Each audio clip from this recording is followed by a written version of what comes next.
Hi, this is Dan Danford. We're doing a series called Money Made Easy for DadsDivorce.com. Our question from a viewer this week is pretty simple and yet has a lot of complexity. Here goes. What's the biggest mistake individual investors make? Simple. I would say that the biggest mistake is that people are reactive instead of proactive. I know that sounds simplistic, but it's the absolute truth. If you find yourself doing something simply because somebody's sitting at your kitchen table talking you into it, you've probably made a bad decision. Truthfully, the best way to handle finances is to figure out on your own or with help what it is you need and then go out and seek the best way to accomplish that. And it's not that tough. You can go to any local library or a number of reputable websites and get basic financial information. The library or the bookstore has hundreds of books, most of which are pretty mainstream in terms of personal finance. It isn't rocket science, but you need to be deliberate and proactive in dealing with it. The first step of all that is kind of knowing what you need. In general, most of us, because of our family circumstances and stuff, we need some basic insurance coverage, life insurance if we have dependents. We need coverage for our car and for our home, and in certain circumstances you may need some other coverages and stuff. But given that you need that, that's one step. You also know that you're probably going to need money at some point in time to buy cars, to buy houses, to go to college, either for you or for your children, and ultimately you'll need money for retirement.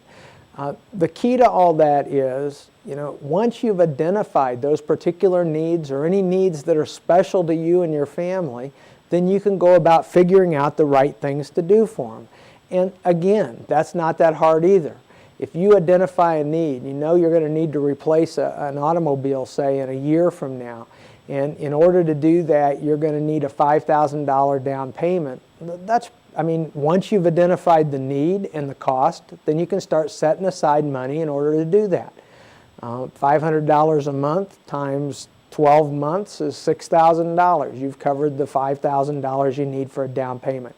You can genuinely take that approach to almost any financial need you know. But you can't do that unless you sit down first and figure out what it is you need.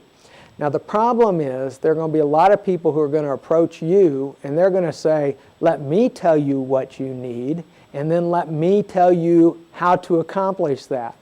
Now it's not that all those people are wrong or that they're giving you bad advice, but it's backwards. It's them telling you instead of you telling them, and I think that's a problem. So once you've identified those 5 or 6 basic things, then it's a question of coming up with a plan. How long will you have to accomplish those different things? If you're a young married couple, honestly, then you're looking at, I'm going to have to buy a house someday. I'm probably paying rent now. How do I accomplish that? How do I move from paying rent to accumulating a down payment to buying a house? How do I make sure that I'm getting the insurance coverage that I need? How do I set money aside in my 401k or my retirement account so that I'll have enough money to retire later? How do I use 529 plans to finance college for my kids? All these things, they aren't complicated one by one, but they seem a little overwhelming when you try to accomplish them all by yourself and you sit down and look at the whole thing. And for that reason, I suggest for some people, not necessarily all people, but some people, if you need to hire somebody to help you, then it probably makes sense. There are a lot of good advisors out there, and I'd suggest that you find an advisor that you can pay a fee rather than paying commissions from products they sell. That doesn't mean that every product that's sold with a commission is bad. It just means the quality of the advice might be a little less unbiased if you find a fee advisor. But in any case, there are people out there who are glad to help you sort through these issues and glad to help you set up a plan.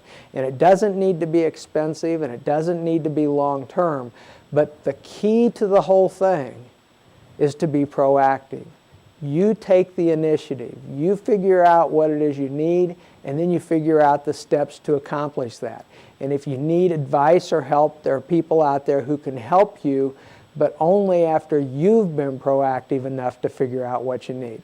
So that's it for Money Made Easy.